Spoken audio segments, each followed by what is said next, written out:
Welcome to Brian Johnson Official Stories. Have a wonderful day.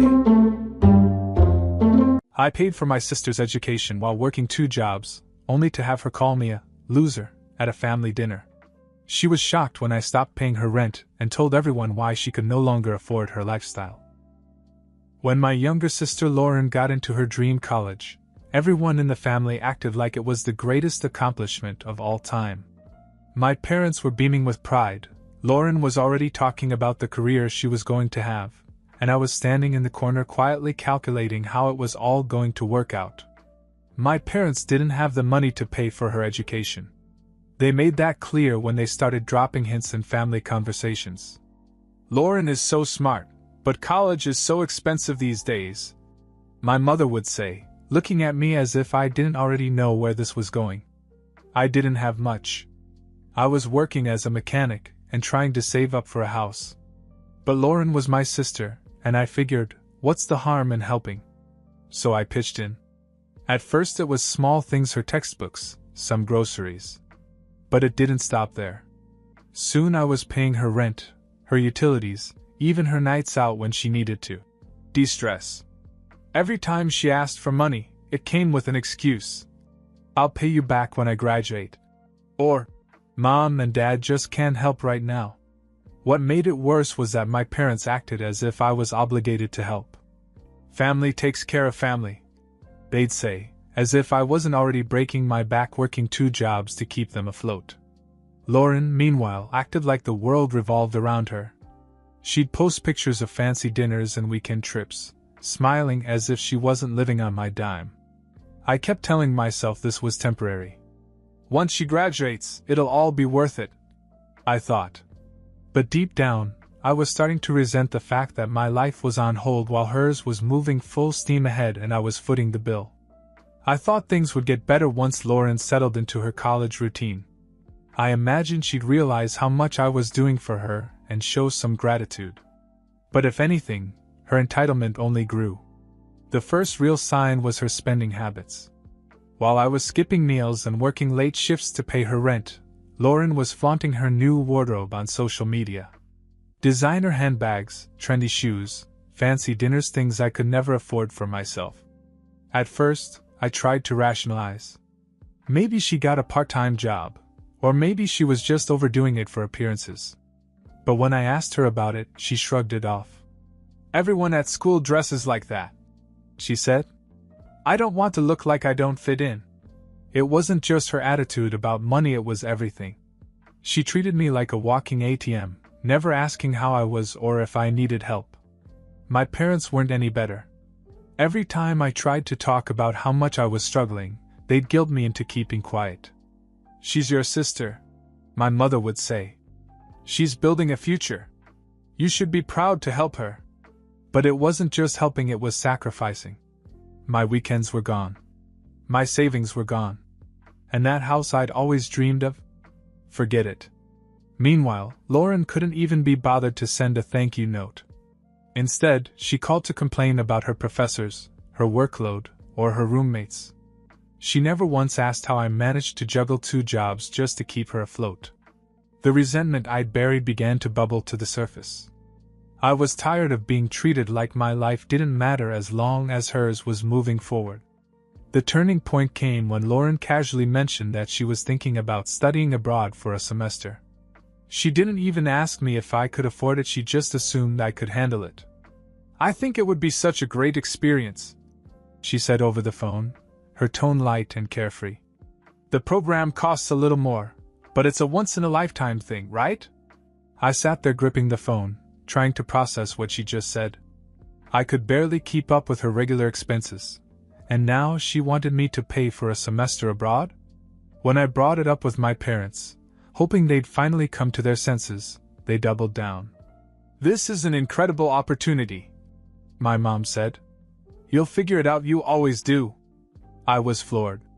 No acknowledgement of how hard I was working.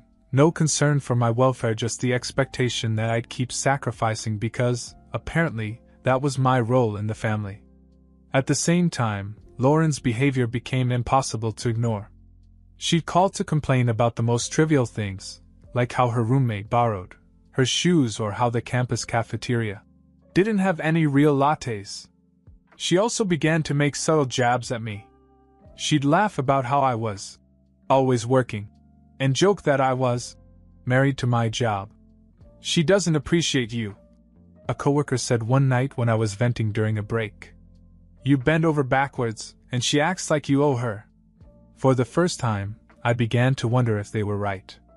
Family dinner was supposed to be a casual get-together. My parents invited me over to catch up, and Lauren was back in town for a break from school. I didn't want to go, but I figured I could stand a few hours. When I arrived, the atmosphere was already tense. My parents were fussing over Lauren, asking about her classes, her social life, and if she needed anything else for school. I sat quietly, waiting for anyone to ask how I was doing. But of course, that never happened. Halfway through dinner, Lauren started talking about the study abroad program again. She went on and on about how amazing it would be and how everyone she knew was doing it. She looked right at me and said, "I hope you're ready for a little extra work, big brother. These programs don't come cheap." I froze. I couldn't believe she had the audacity to say that in front of everyone, like it was a done deal. "Maybe you should get a part-time job," I said, trying to keep my tone light. Lauren laughed. "Me? A part-time job? That's funny. I'm too busy with school." That was it. The last straw. I put down my fork and stared at her. "You're joking, right? You think I'm just going to keep funding your lifestyle forever while you sit around doing nothing?" The room fell silent. My parents looked at me as if I'd just sworn at the dinner table. Lauren's jaw dropped, but she quickly recovered. "What's your problem?" she snapped. "You've always been so bitter. Just because your life isn't going anywhere doesn't mean you have to take it out on me." That hit me like a punch in the gut. After all I'd done for her, sacrificing my time, my money, my dreams, this was how she saw me? A failure? Her words hung in the air like a slap in the face. I could feel my blood boiling, but I wasn't going to let her have the last word. "Bitter?" I said, leaning forward. "You think I'm bitter because my life isn't going anywhere? Lauren, my life isn't going anywhere because I was too busy funding yours." My parents immediately jumped to her defense. "That's inappropriate," my mom said, her voice sharp. "You're her brother. It's your job to support her." "My job?" I repeated, letting out a bitter laugh. "When did it become my job to work 2 jobs so she could live in luxury? When did it become my job to sacrifice my entire future so she can have hers handed to her on a silver platter?" Lauren folded her arms and rolled her eyes. "Oh, there it is," she muttered. "The martyr routine. That was it." I was done. "You know what?" I said, standing up. "Go ahead and call me a failure, Lauren. But at least I worked for everything I have." "What have you done?" "Nothing. You sit around spending my money while you pretend you're better than me." I turned to my parents. "And you two are no better. You've enabled their selfishness at every turn, and I'm done playing along. I'm not paying for anything anymore. Not her rent, not her tuition, nothing." The silence was deafening. Lauren's face went pale, and for the first time she looked genuinely shocked. "You can't do this," she said, her voice shaking. "How am I supposed to live?" "Figure it out," I said, grabbing my jacket. "I've been doing it for years. Maybe it's time for you to learn." I left that dinner feeling a mixture of anger and relief. For the first time, I'd stood up for myself, but I knew the fallout was coming. Sure enough, it didn't take long. The next morning, my phone exploded with texts and calls. First it was Lauren. She began with passive-aggressive messages. "Thanks for ruining dinner. Hope you feel good about leaving your own sister out to dry." When I didn't respond, the guilt trips began. "You're really going to leave me like this? After all I've been through?" I ignored every message. If she wanted to play the victim, she could do it without me. Then my parents got involved. My mom called first, her tone dripping with disappointment. "I don't know what's gotten into you," she said. "Lauren needs your help. She's your sister. She's been my financial responsibility for years. I shot back. It's time for her to grow up and take care of herself. My father was no better. He called later that day and said, "You're being selfish. You're punishing her for no reason. What's she going to do now?" "Get a job," I said bluntly. "Like the rest of us." The real kicker came later that week when I got a call from Lauren's landlord. Apparently, she told him that I was the one who paid her rent, and when the payment didn't go through, he came straight to me. "She's not my problem anymore," I told him. "You need to talk to her." That conversation must have been a wake-up call for Lauren, because a few days later she showed up at my apartment unannounced. She looked disheveled and panicked, a far cry from the confident, entitled person I was used to seeing. "You can't just cut me off," she said as soon as I opened the door. "Yes, I can," I replied, leaning against the doorframe. Lauren stood there, shifting from foot to foot like a child caught in a lie. She wasn't used to hearing, "No," from me or anyone else, for that matter. "You don't understand," she began, her voice rising with desperation. "If you don't help me, I'm going to lose my apartment. I can't just move back home. Mom and Dad don't have room for me." "Not my problem," I said flatly. Her jaw dropped. "Not your problem? You're my brother. And for years I've been more than that," I replied, stepping forward. "I've been your safety net, your bank, your excuse to avoid growing up. I worked 2 jobs so you could live your dream, and the one time I asked for respect, you call me a failure. So no, Lauren, it's not my problem anymore." She blinked as if she couldn't believe what she was hearing. "I didn't mean it like that," she stammered. "I was upset and I just wasn't thinking." "You never think," I shot back. "You never think of anyone but yourself. You use me, you use Mom and Dad, and now you're panicking because you finally have to face the consequences." Then she started to cry, big dramatic sobs that might have worked on someone else. But I wasn't falling for it anymore. "You're not going to guilt me into changing my mind," I said. "You need to figure this out for yourself. Get a job, budget your money, do whatever it takes, but leave me out of it." She didn't like that answer. "You're being cruel," she snapped, wiping away her tears. "You're supposed to help the family. That's what family does." "No," I said, my voice firm. "Family supports each other. They don't take advantage of each other and call it love. And until you figure that out, don't bother coming back here." I closed the door, cutting off the excuse she was about to make. For the first time, I felt in control of my life again. After closing the door on Lauren, I braced myself for the fallout. She wasn't the type to suffer in silence, and I knew she tried to turn this into a sob story for our parents. Sure enough, they called me the next day, furious. Mom started with the usual guilt trip. "How could you do this to your sister?" she demanded. "She's struggling, and you left her when she needed you the most." I didn't hold back. "Struggling? She's been living off my paycheck for years while acting like she's the queen of the world. Maybe it's time she learned what struggling actually looks like." Dad chimed in next, accusing me of being heartless and ungrateful for all they'd done for me. This part made me laugh. "Ungrateful?" I said. "You're kidding, right? I've been funding Lauren's lifestyle while you two sat back and cheered her on like she was the next big thing. Meanwhile, I've been working my ass off just to keep her comfortable." The more I laid it out, the calmer they became. By the end of the call, they had nothing to say except that I was tearing the family apart. As for Lauren, her meltdown was spectacular. She plastered her social media with vague posts about how some people only care about themselves, and being let down by those closest to you. She even had the audacity to start a GoFundMe page for her rent, claiming she'd been blindsided by an unexpected expense.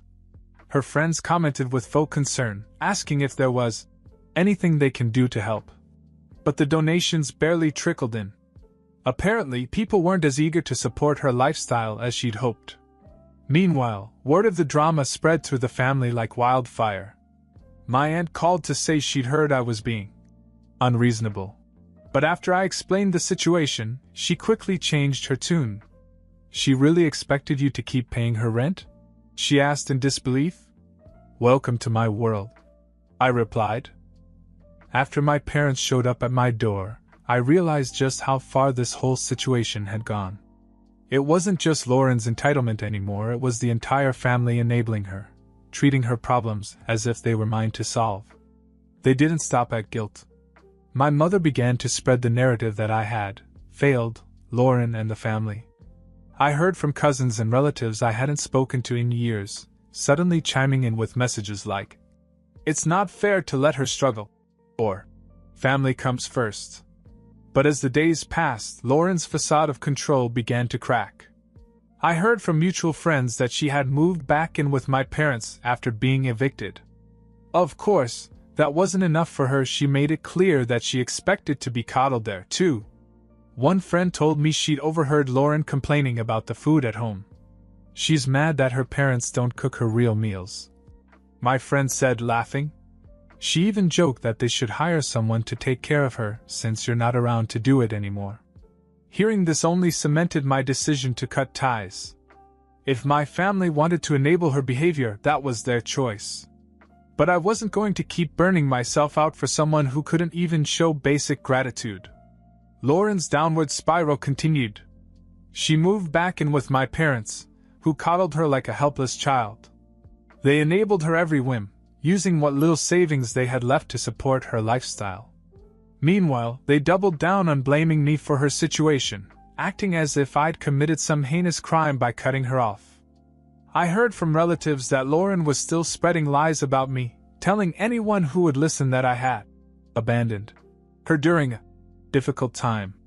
She conveniently left out the part where she'd been leeching off me for years while flaunting her privilege like it was her birthright. But her downfall wasn't just financial, it was social. Word of her GoFundMe scam spread, and the same friends who once joined her for fancy dinners now avoided her phone calls. Without me picking up the tab, she had nothing to offer them. The tipping point came when my parents called me in a panic. Apparently, Lauren had run up a credit card debt in their name, maxing out the limit to finance a shopping spree. They begged me to help, claiming they couldn't make the payments on their own. I couldn't help but laugh. After all they'd done defending them, enabling them, vilifying me, they had the audacity to come crawling back. "This is your mess to clean up," I told them firmly. "You chose to support her, you chose to ignore her behavior, and now you're dealing with the consequences." For once, they didn't argue. Maybe they finally realized that I wasn't going to swoop in and save her like I had so many times before. That was the last I heard from either of them. I moved on with my life, focusing on building my future without their constant drama weighing me down. It took years to repair the damage they'd done, but I came out stronger for it. As for Lauren, the last I heard, she was still living with my parents, stuck in the same cycle of entitlement and excuses. Part of me felt sorry for them stuck with their selfishness, but mostly I felt relieved. They had made their bed, and now they could lie in it.